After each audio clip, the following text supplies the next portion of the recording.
Jack held the book up to the moonlight. "Uh-oh," he said. "I knew we should have brought a flashlight. I can't read a thing." He could make out diagrams and shadowy pictures, but he couldn't read a word.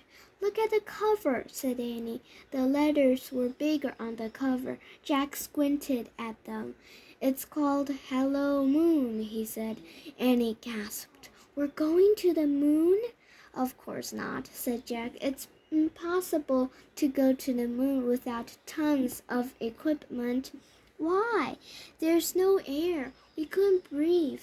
Not only that, we'd boil to death if it was day, and freeze to death if it was night." "Yikes," said Annie.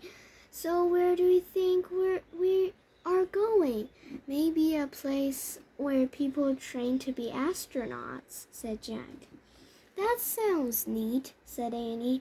"Yeah," said Jack. He'd always wanted to meet astronauts and space scientists. "So say the wish," said Annie.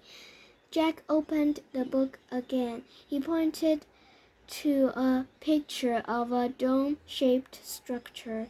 "I wish we could go there," he said. The wind started to blow. The treehouse started to spin. It spun faster and faster and faster. Then everything was silent, absolutely silent, as silent and still as silence could be. Chapter 2, Space Motel. Jack opened his eyes. He looked at the window. The treehouse had landed inside a large white room. "What kind of training place is this?" asked Annie.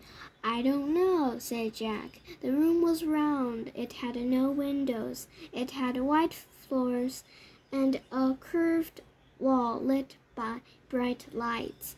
"Hello," Annie called. There was no answer. Where were all the astronauts and space scientists? Jack wondered.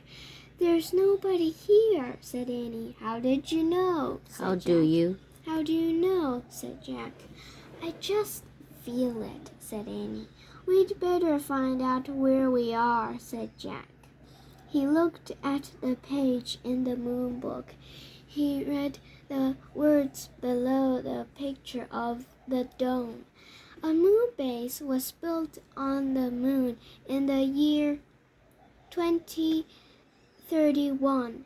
The top of the dome slides open to let spacecraft enter and leave. "Oh man," Jack whispered. "What's wrong?" said Annie. Jack's heart pounded with excitement. He could hardly speak. "We've landed inside a moon base," he said. "So?" said Annie. "So the moon base is on the moon," said Jack. Annie's eyes widened. "We're on the moon?" she asked.